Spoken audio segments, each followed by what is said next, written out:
Welcome to Meet the Candidates, a forum for candidates in the November 8th general election for Andover City Council.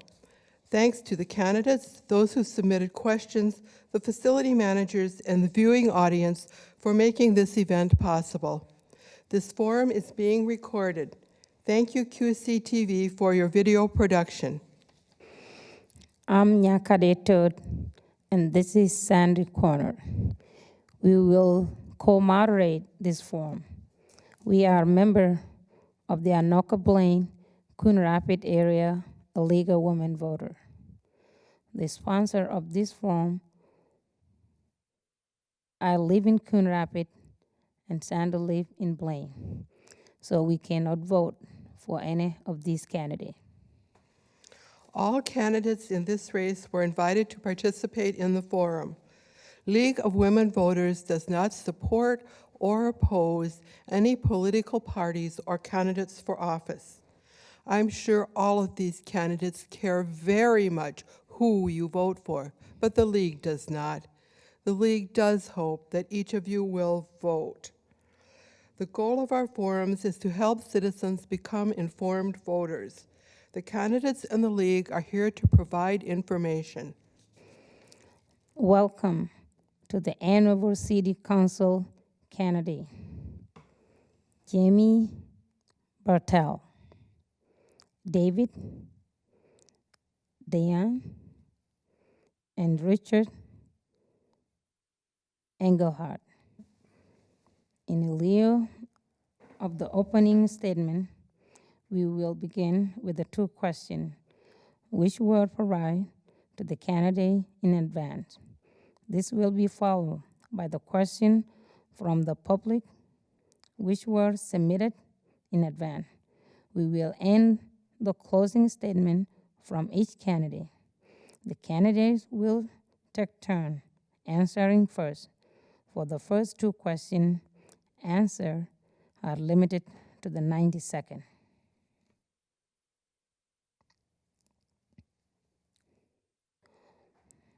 What is your motivation to run for this office, and what experience or knowledge will you help you to serve effectively? Candidate Barthel. Thank you. First off, before I start, I want to give a huge thank you to the League of Women Voters for running these forums. These forums are extremely important for our community to be able to get to know us and what we're running for on our platform, so thank you. As stated, my name is Jamie Barthel, and I'm actually a first-term city council member.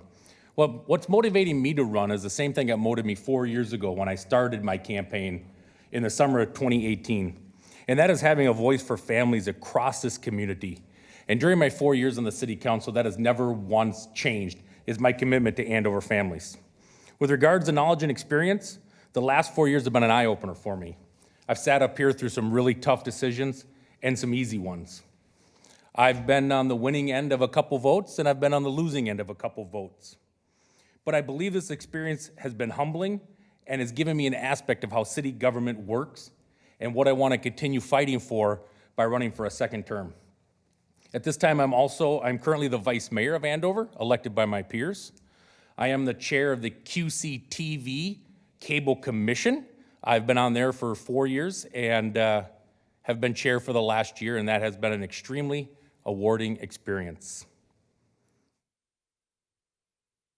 Candidate Richard. Hey, thank you for having this. It's exciting to be here. I'm not actually choosing to run, I'm choosing to serve. I believe in representative government, and I believe government should work for the citizens and the community to meet the needs, meet the safety, and meet the concerns of living in Andover. We have a pretty good community, but there are concerns about some things that have happened over the past few years, and we need to fix those. We have a lot of challenges coming up in the future with infrastructure, with funding, with a lot of family growth, and we need to be prepared and ready for that in a smart way, where we're not looking at how can we do things my way, but do things the way the community wants and needs. Candidate David. Thank you, League of Women Voters, for hosting this forum. I appreciate the opportunity to be here. And what's motivated me to run is to bring the right priorities to the council. So public safety is number one, clean water and roads. I want to work with whoever ends up on the council as your future city council, whether it's either one of these two gentlemen to my side here, to accomplish what we need to move forward. My background is I received my Bachelor's of Science in Business Management 10 years ago from Oral Roberts University. I'm actually not from Minnesota, I'm from Missouri. Moved here with my wife after we graduated from college. And for the last 7 years, I've worked very hard at a local food distributor, distributing food to all Minnesotans. And while there, I've hired a lot of the right people. I've managed budgets and payroll expenses, and I believe this is the experience that will propel me to make financially responsible decisions. But I've also prided myself on building relationships no matter where or what path of life I found myself in, which I believe is an imperative quality to public service anywhere.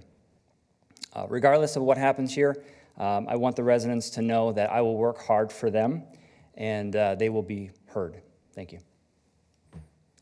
Thank you. Candidate Engelhardt, what are your goals for the future of Andover?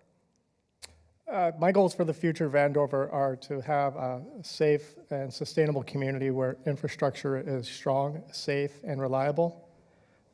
We have amenities for the community to take part in, be it youth sports, open parks and recreation, vibrant community center, festivals, sharing and growing together.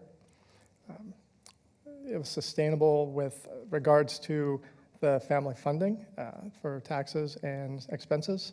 We're going to have to be able to be smart in growing the community and the challenges coming ahead.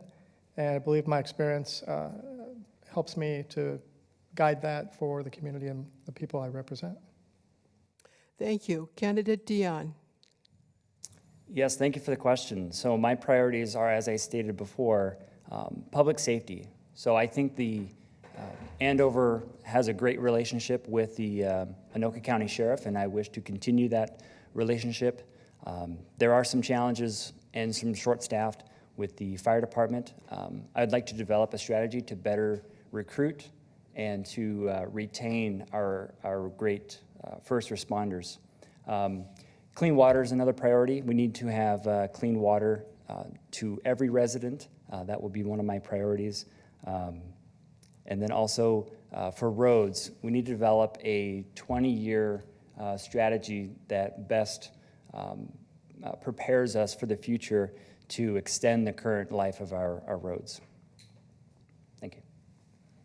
Candidate Barthel. Yes, thank you. I got 3 future goals that I'd like to continue working on, and then 1 future goal for myself. The first one is to space out our redevelopment of our city, both in roads, trails, and parks. Throughout the years, Andover's had booms in certain times, and that's led to an expansion of roads, expansion of trails, but then those roads and trails fail at the same time, making it a big cost upon the city. And so one of the things we've been working on, I want to continue to work on, is to make sure we space that. So every 2-3 years, we're rotating through our parks, rotating through our trails. So it's not 80 miles of road in 1 year or 10 miles of trails in 1 year. The second thing I really have goals for is to continue to watch our development. Some of our developers like to not follow all of the Andover regulations and rules when it comes to building in our community. And that's something that I've been extremely passionate about, is making sure those rules are followed and that our developments follow the city code, and that is one thing I will continue. Also, as the other 2 candidates have said, the water supply, we did have that current issue. And a lot of that has to do with the repainting of the water tower and painting within. And so there's been conversations about, okay, how do we make sure that never happens again, and how do we have a backup to the backup? The last thing I want to share, though, is a goal for myself that I've had in the last 4 years that will not change, and that is to continue to be accessible to residents of Andover. There was a major hot topic a couple years ago. A gentleman made some comments online that the sheriff had to go visit with them. That person reached out to me and apologized, and the first thing I said is, let's meet for coffee.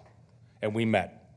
And I think that's important, whether you agree or disagree, is having those open conversations with all residents in Andover. Thank you, candidates. We will now ask the candidates to respond to questions submitted by the public via our website and questions of importance to League of Women Voters. Responses are limited to 1 minute. Candidate Dionne, putting aside issues, what personal traits make you well-suited for this office? Thank you for the question. So, in my career, I've always been about two things: striving to hit results and building relationships. Those two things set me apart, and when striving to hit results and moving the needle, you need relationships. So whatever path of life I find myself in, whether it be at work or at school or in church, finding myself with a diverse group of people. I am really well spoken, I pride myself on building those relationships to get the things done. Thank you. Candidate Barthel. Yeah, thanks. I would say there's probably two traits. The first one is something that I live my entire life by, and that is understanding before being understood. And a lot of times in elected positions, we come in with our opinions and we say, this is the way it's going to be, and no one's going to change our mind. And for me, it's different. My trait is I want to understand the other sides first. I want to understand all the aspects of the issue. What are the pros? What are the cons? And really understand before ever giving out my opinion. From there, I think my other one, like candidate Dionne, is building relationships and communication. I've built a great relationship with the community, with the city council, to really be able to talk through the issues, understand each other, share things that we might not see because of our own history and our own background. And I think that communication is extremely important. And as we see in some other areas of government, that communication is what's lacking. And that's something that I really enjoy bringing to the city. Thank you. Candidate Engelhardt. My whole life's been challenges and trying to cooperate and work with people. I am somebody that is not afraid to fail, and I work to build coalitions and find a way to find a sensible solution to a problem that benefits everybody. It doesn't mean that one person takes charge every time. Have different opportunities with different leaders. We're going to see that with having funding and availability for a lot of the work coming. Thank you.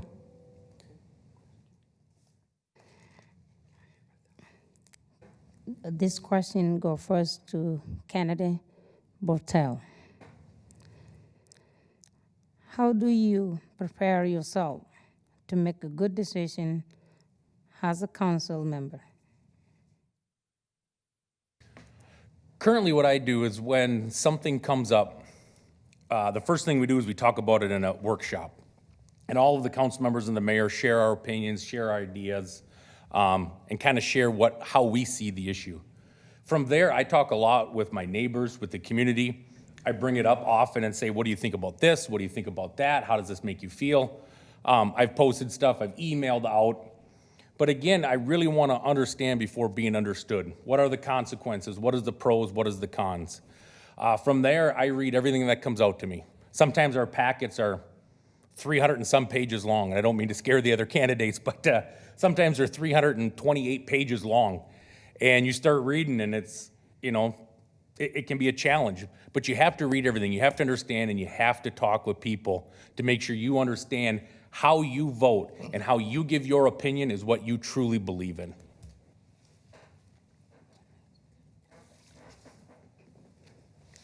Candidate Engelhardt. I love to read and I love to learn.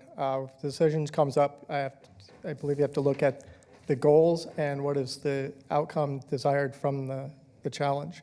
We have to build a consensus of varied views. Everybody's going to see the problem from a different view. So we have to make sure everybody understands it, make sure we have the resources, make sure we also understand the impact of this decision. If it's going to impact other projects, other services, if it's going to impact budget or convenience, we need to understand that and prepare for it from the start. We need to be able to build the coalition to understand that, why this is being done. Do the people involved want to do it, or are they going to be a little bit of, this isn't really interesting and we need to kind of look at a different way? So we need to make sure everybody's on board and looking for the solution so we can get that accomplished in the best way possible. Candidate Dionne. Yes, thank you for that remark, but I am not scared. I am well researched. Anytime there's a subject matter that I may not know everything about, I read and learn about it, and I'm not afraid of that. You have to determine what you're trying to achieve, what the object is. And for that, in my current work, I build spreadsheets and I love to dive into the data to figure out what is the best course of action and to make sure that whatever we decide is efficient for us. But open communication is another huge part of this. I am a fan of open dialogue, open communication. I may not have the best ideas, but as long as we can discuss that openly, I think we can all win. Thank you. Candidate Engelhardt, do you support a council goal-setting session?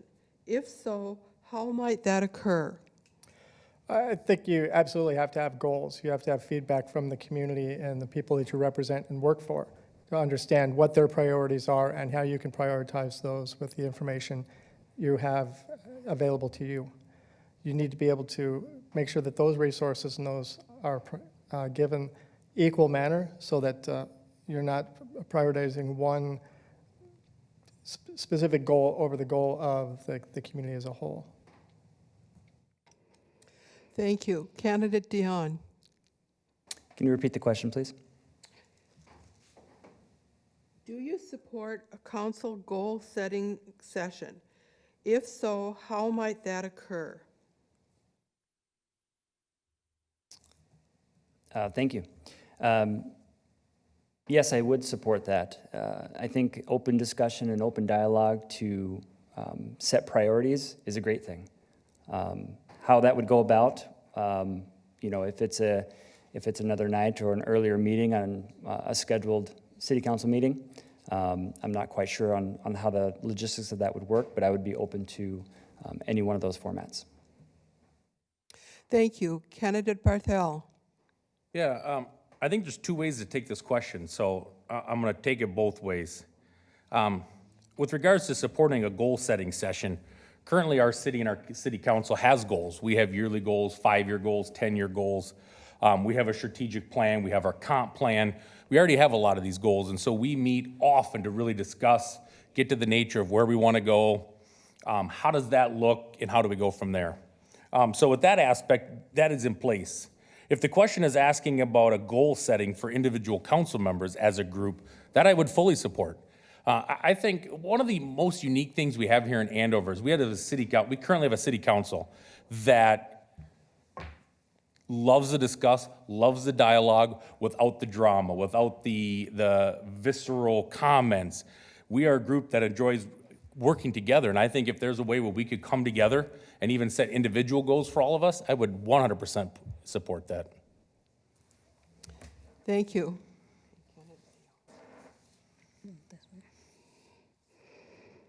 This one.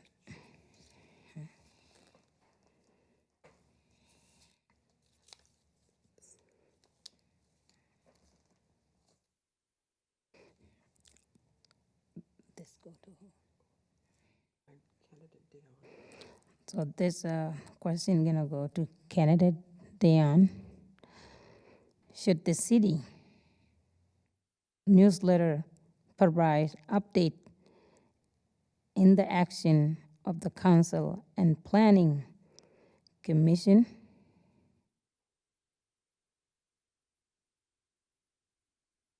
I'm sorry, can you repeat the question? Should the city newsletter provide update on the action of the council and planning commission? Thank you for repeating that. Absolutely. I am for transparent government up and down.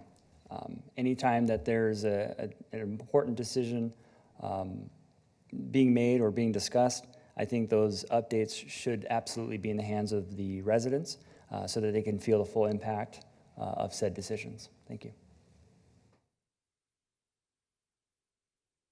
Candidate Barthel. Yes, I definitely believe there should be some updates in our newsletter. But I'll also say this, the newsletter only comes out 6 times a year, comes out every 2 months. And I would really not like that our residents wait for those times for the newsletter to come out to really understand what's going on in the city government. The great thing about Andover is we have QCTV, which records all of our meetings and shows them live. If you don't have a chance to watch them live, the great part is when you watch them the next day or two, if there's certain topics that you like, you can click right on that topic and it'll bring you to that section of the video. So if you're not overly interested in the development on Prairie, but you're really interested in this certain concept of a development, you can go to that point. We also do quite a bit on our Facebook page.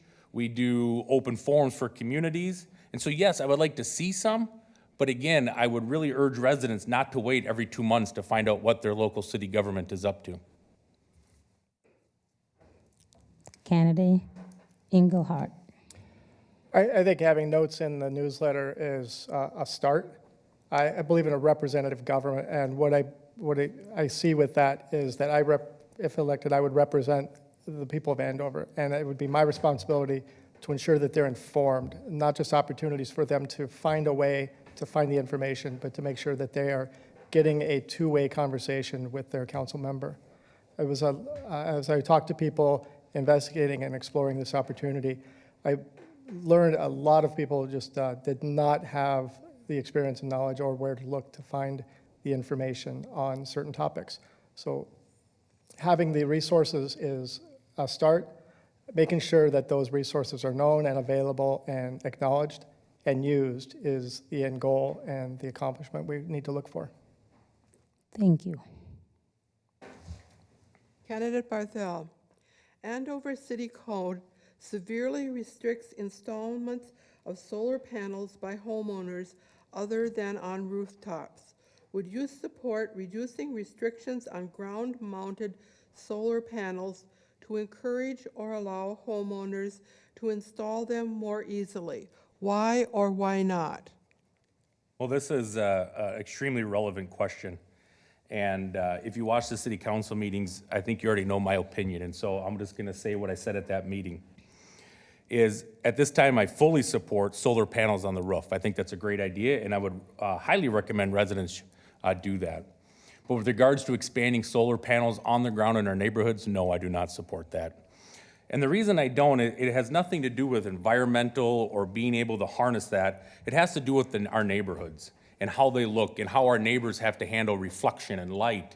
And this has gotten to be a topic that gets brought up from time to time.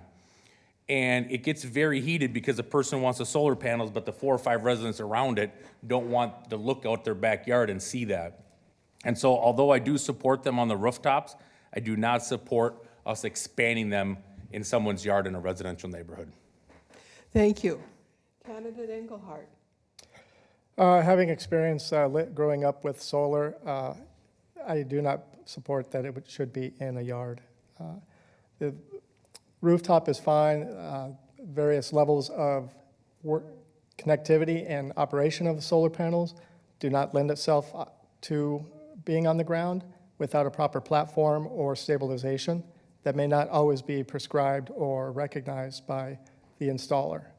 The roof installation provides more stability, sturdiness, controlled access, and better operation and safety. So I would not support something in the ground. Thank you. Candidate Dionne. I would have to agree with my other 2 candidates here. I would support the solar panels on the tops of the roofs.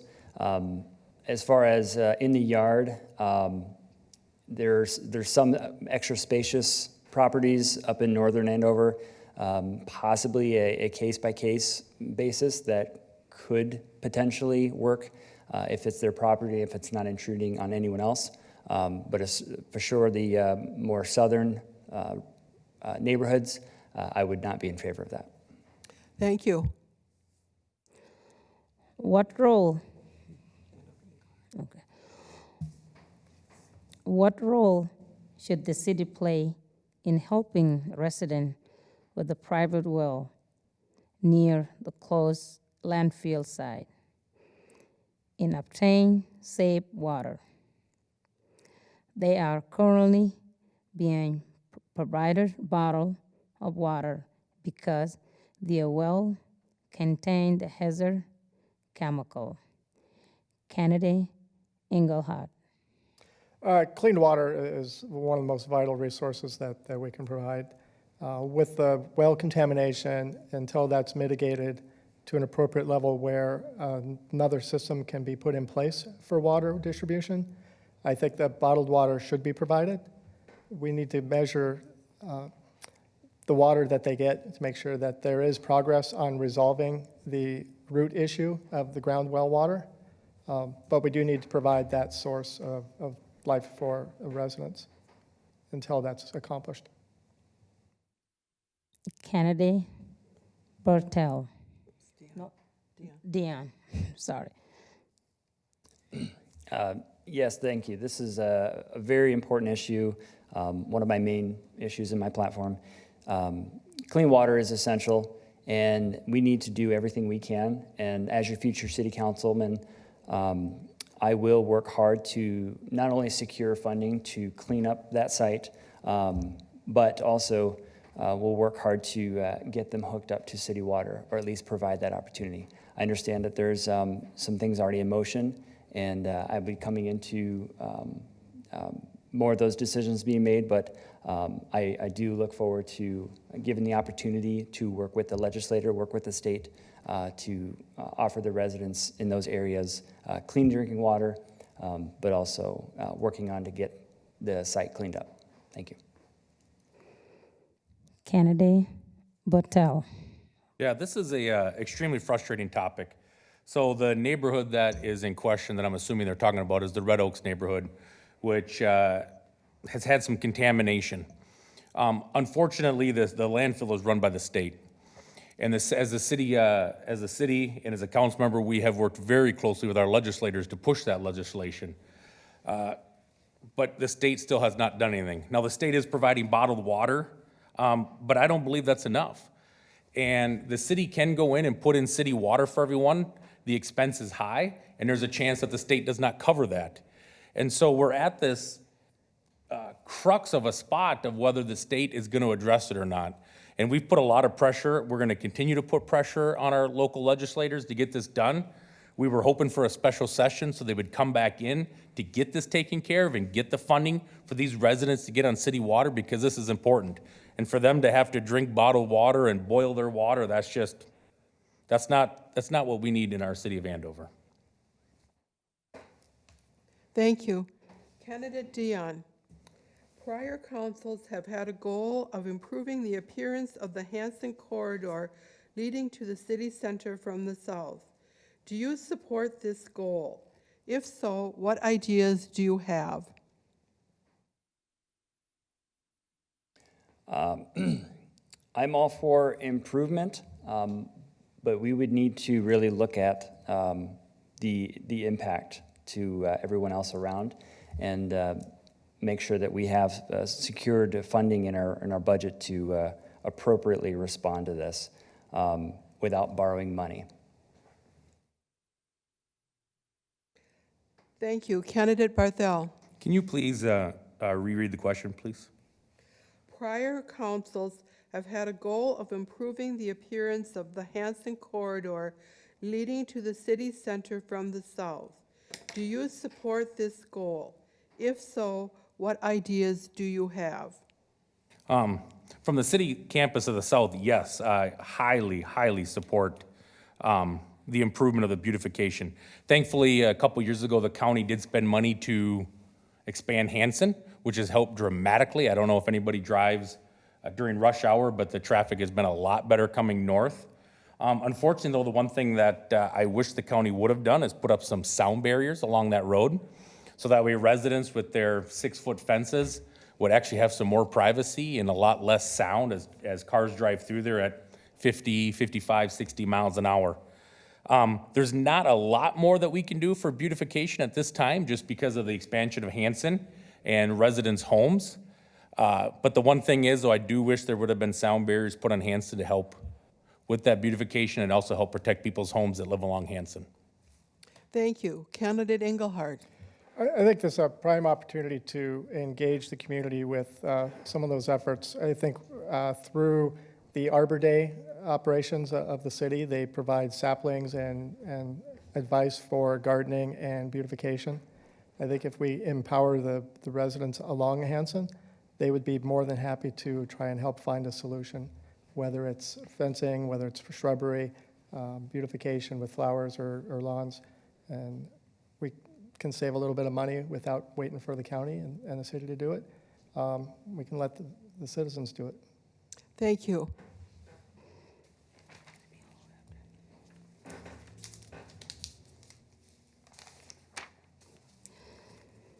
Park Captain Fund come from a fee paid for each new home or housing unit. These are generally spent on youth-related equipment and activity. What is your opinion about this? Candidate Barthel. Yeah, can you please repeat the question? Park Capital Fund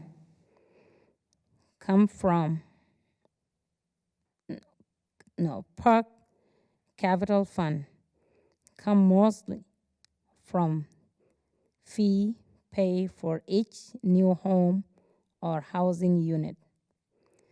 These are generally spent on youth-related equipment and activity. What is your opinion about this? Okay. Well, currently we do charge a fee to developers for each home or each unit they develop, and it's under a park dedication fee. And then there are some other fees. The developer has to put up the road and that kind of stuff. To charge them another fee for general capital, I'm not overly in support of. There has been a conversation around charging them a little extra for expansion of our nature preserve areas. But for the fee that we charge new development per unit, I would like that to see, I like that going to parks. I like that going to nature preserves. I like that going to things that are being affected by development coming in. And so not necessarily capital so we can buy another truck or we can do this or that. But continuing to hold our developers accountable for those fees for our parks, trails, and for our nature preserves. Candidate Engelhardt. Can you repeat the question, please?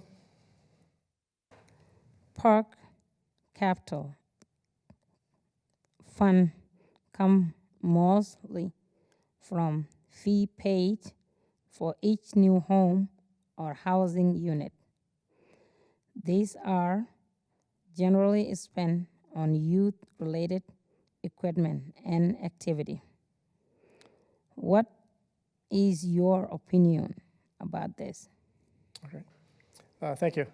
The focus seems to be a concern over a majority of youth-related activities and resources coming from the funding. I think with the funding, rather than finding a new revenue stream and going back to the developers for another dollar or two, we need to look at the resources of the community and what the people are asking for. We're quickly growing into a multi-generational community, and we can look for different resources, walking paths, stretching facilities, different types of playground equipment or walking path accessories that can be used by all ages and regardless of activity or location. We can build into some of the park and trails to make this more of an adventure, more space to do things. That's not just going to be focused on one audience or one demographic. Thank you. Candidate Dionne. Thank you. Yeah, I would like to see these funds go to the essentials, the priorities of the city of Andover. Public safety, getting clean water to the residents, ensuring our roads the life of our roads are extended. Those are the essentials. I think these funds would be well spent there, so that we could say to the residents that, hey, these are our priorities. So, yeah, thank you. Thank you. Candidate Engelhardt. Andover recently had a boil water alert that came to area cell phones many hours after residents were awake and consuming water. Should the city provide residents with an explanation and an apology? How can the city improve its credibility regarding crisis management? There should absolutely be an explanation for this event. It's responsibility of city government to ensure that the opportunity is taken, that the community understands what happened, understands the actions taken, and those that did not work out, or those that did, and the path forward. They need to also be aware of a great opportunity to explain the infrastructure needs that we have and will be coming, including roads, bridges, water, everything. This is an opportunity to build consensus and build partnerships into getting this funding, getting the solutions. We can find somebody that may understand, hey, this is a better option on our street. I've seen places where citizens have said, I'm going to give up that space. It's not used for anything. Go ahead and make it a rain garden. We can do that here, and it just builds a better sense of purpose and belonging. Thank you. Candidate Dionne.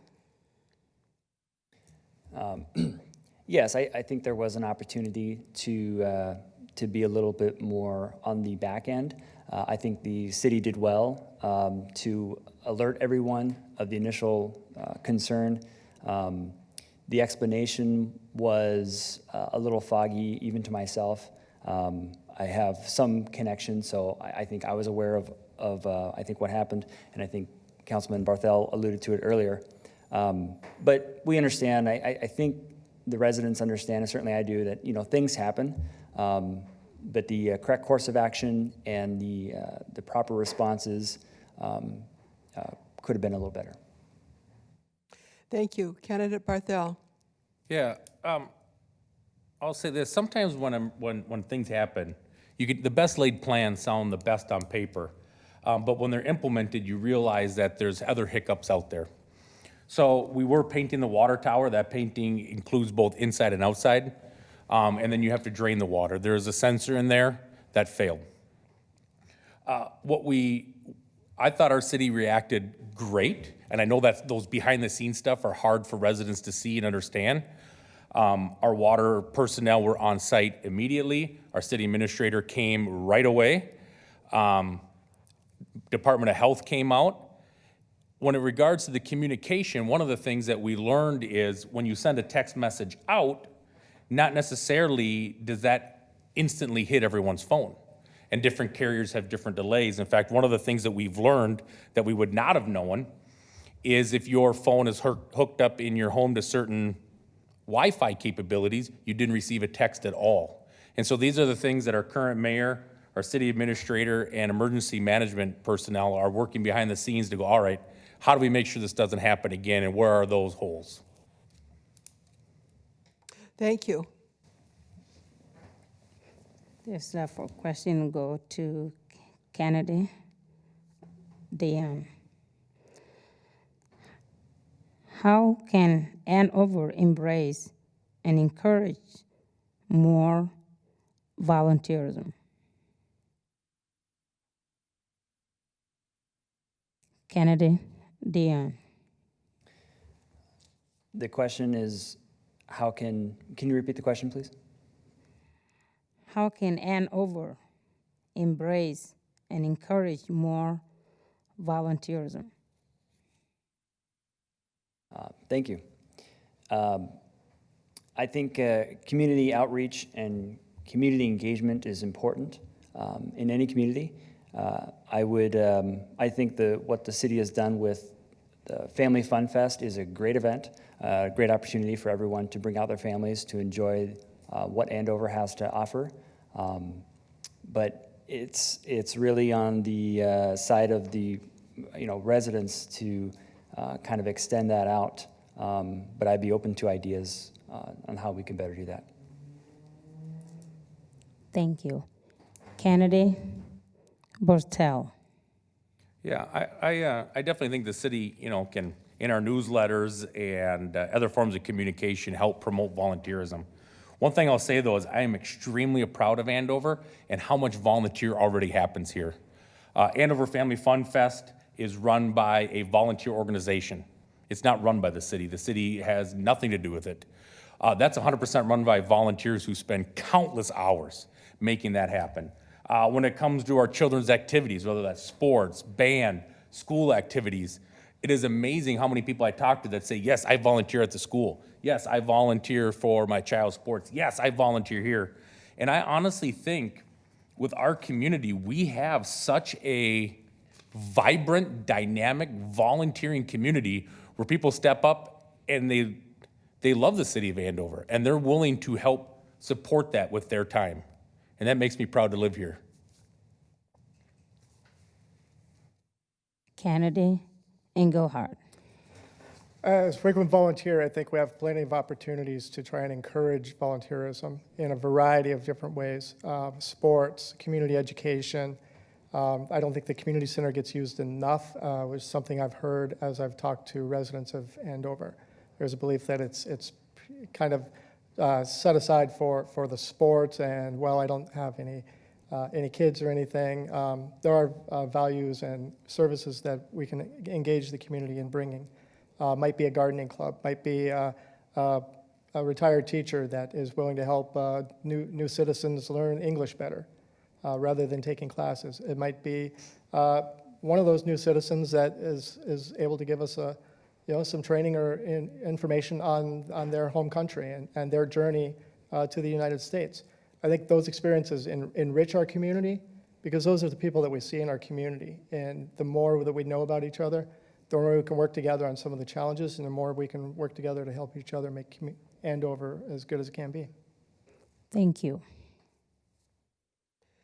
Okay, we'll end with kind of a fun question. Candidate Barthel, what is your most and what is your least favorite thing about Andover? Oh, wow. I thought you said this was going to be a fun question. How am I supposed to say the least that it'd be fun? Wow. Well, I'll say my favorite part is the community. It doesn't matter where you go in our community. People are friendly. People are outgoing. People are proud to say they're from Andover. People are proud to be neighbors and help each other out. And even in the 4 years sitting up here, we don't have a lot of neighborhood conflicts. We have neighborhoods who really come together and work together. I'll come out and say this, and I'm sure there'll be some, if people watch, there'll be some claps. My least favorite thing of Andover is we need some more restaurants. We need some more commercial space. Unfortunately, we're very landlocked into how much space we have, but I think we all, and I hear it often from residents, we could use some more restaurants, some more commercial. We could use a few more of these things, and probably the number one I hear from candidates is we need a high V. But so I'll say that's my least favorite is less commercial than I would like. Thank you. Candidate Engelhardt. When my wife and I moved up here 12 years ago, we actually found a really good restaurant, and then we found a place to live. The restaurant is gone, but we're still here because we love it here. We love when we came, the sense of the community, the sense of togetherness, the kids playing together in the street, the neighbors helping neighbors. We fully embrace that where we have our neighbors over. My wife arrived in the U.S. on July 4th. That now is shared with the neighborhood every year.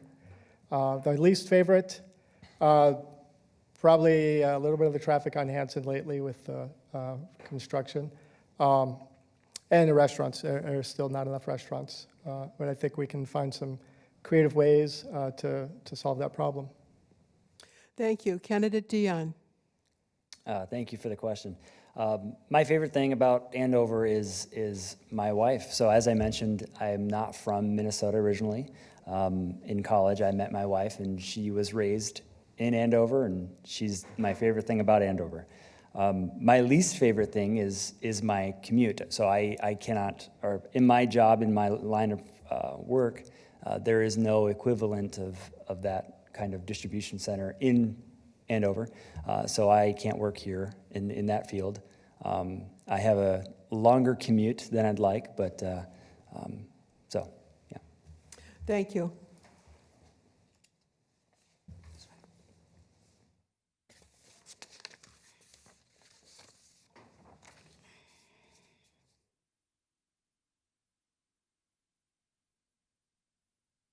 The closing statement. The candidate will have 1 minute each for the closing statement. I start with candidate Barthel. All right, you want to start back with me again? We're not rotating? Yes. I think yes. Yeah, I'll start with you. All right. First to start, first to end. Huge thank you to the League of Women Voters for this forum. I greatly appreciate it, and I think all the residents do, as long as the other candidates as well. I've been honored to represent the city of Andover for the last 4 years, and it's not something I've taken lightly. And as I shared, it's been an extremely humbling experience, one that has been fun at some times and restless nights at others. But I'm gonna ask for your vote to help lead this city again for the next 4 years, and that I ask that you judge me on my past votes, what I have done, what I have stood for. The other thing I want to share to the residents of Andover is, I think a lot of people know I'm not somebody that is big into clubs and organizations and being backed. 4 years ago when I ran, I took in very little donations. This year I've decided to take in no donations. In fact, I'm not going to ask for a single donation for my campaign, because what I want this to be about is about the residents of Andover. And I ask for your vote, and to please check out my website of jamiebarthel.com. Thank you. Thank you. Candidate Engelhardt. Thank you for tonight, for the questions. I'm running to serve. I'm not running to be a city council member. I'm running to serve as a city council member. I'm running to represent the community and my neighbors and families that I run into every night when I'm walking the dog and they have questions. As I've walked the neighborhoods, I hear more and more questions. Some of these are more just probably lack of asking a second question when they get an answer they are a little confused about. And I think we need to brag a little more about Andover, about the things that we're doing and the direction we're going. I was impressed in my discussions with the city administrator, the work they're doing. I was surprised that we have a city team that has actually won awards, and we should be bragging about that. We have a lot of stuff to offer in Andover as a growing community. We need to enrich it with the people that want to come here and help us be ready for the future and keep Andover on top where it is. Thank you. Candidate Dionne. Yes, I'd like to thank the League of Women Voters again for having this forum. Thank you to my other candidates here. And thank you to the residents who submitted questions online. I believe that true leaders are servants first. I've spent my entire career being a servant. Even though I carry a title of manager, I believe it's servanthood is the key to any public service. And then also, I pride myself on turning opportunities into results-driven victories in any circumstance. So please vote for David Dionne for Andover City Council, and I will be your fresh new voice to the City Council. The League of Women Voters thanks the candidates for speaking to the voters about issues and for running for Andover City Council. Thanks, viewers, for your interest in becoming informed voters.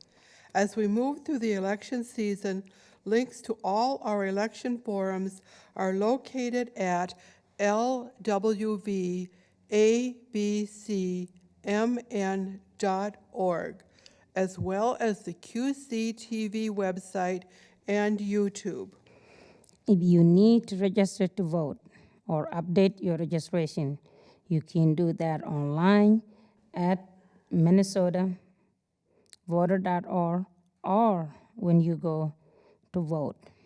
If you are interested in League of Women Voters, please visit our website at lwvabcmn.org.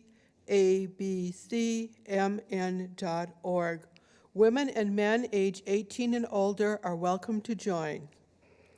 Remember, the general election is November 8th. Early voting opened on September 23rd and will continue through November 7th. Andover residents can vote early at Andover City Hall or the Anoka County Election Office.